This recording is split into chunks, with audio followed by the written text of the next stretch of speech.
There's no IPMA doesn't come close. None of the agile, they're kind of like little tribes that, that they Right, can't even exactly. agree with their own vocabulary. If you look at the difference between Crystal and Scrum and Kanban, and everybody has to reinvent the wheel. But what I think that the agile, and this is where we have to, hands down, give them credit. I think let me take a step back. I think every generation needs to claim the topic for themselves.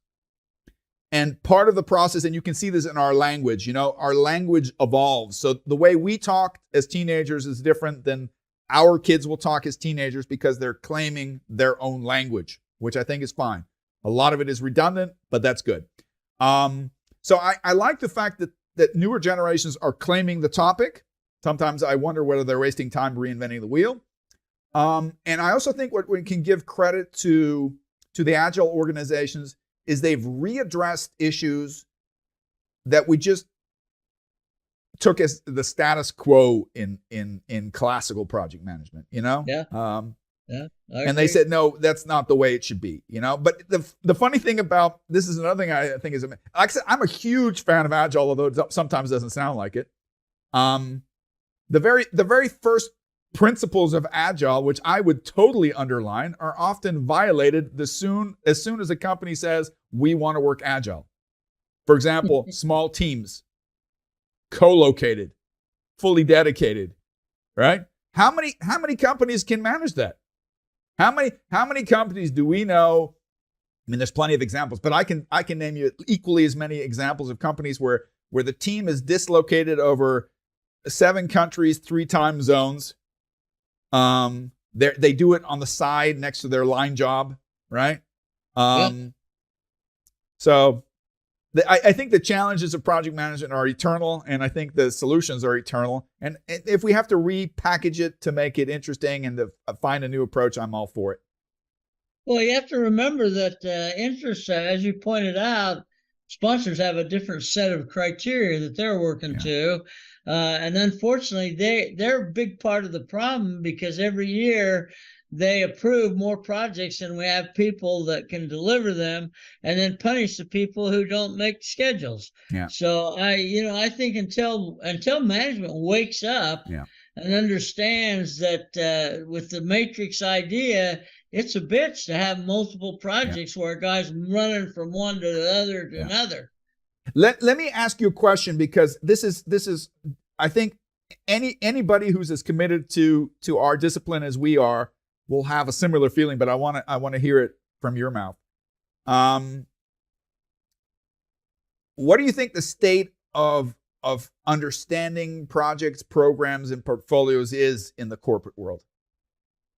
I don't think it's that well known. I think there are some, obviously, that maybe through the baptism of fire have learned it. But the fact of the matter is, senior level people now still look at what do I need to do to create profitability, and I'll pretend that that's what I'm going to do until they get to a point where they've lost control of the process, and then they start blaming people. And project management, I've had people say to me, what the hell, you got 2 failed projects, you're using project management?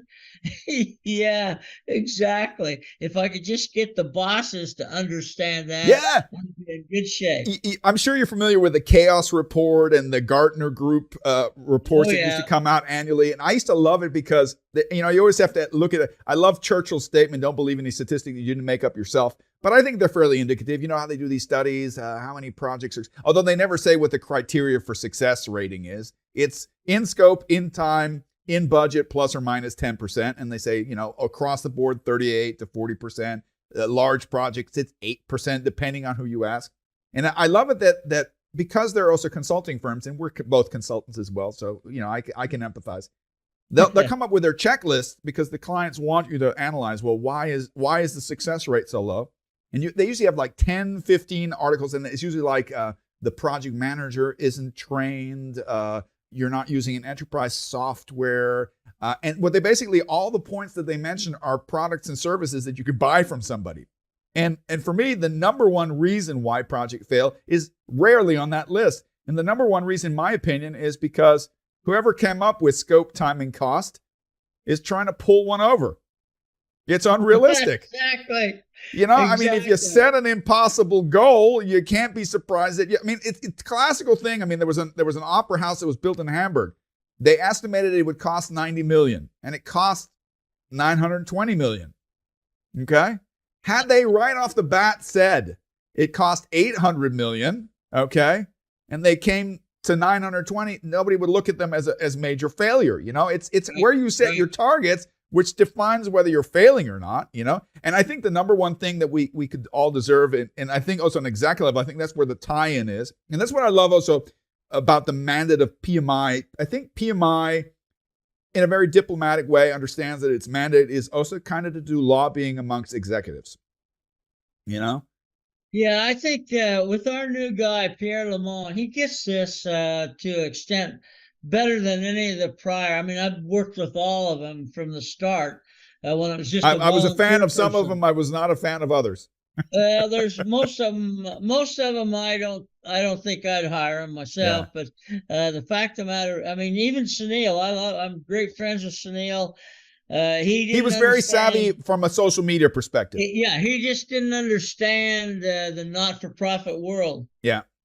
And that was his downfall. So Pierre, I think, gets it. He's doing a lot of the right things.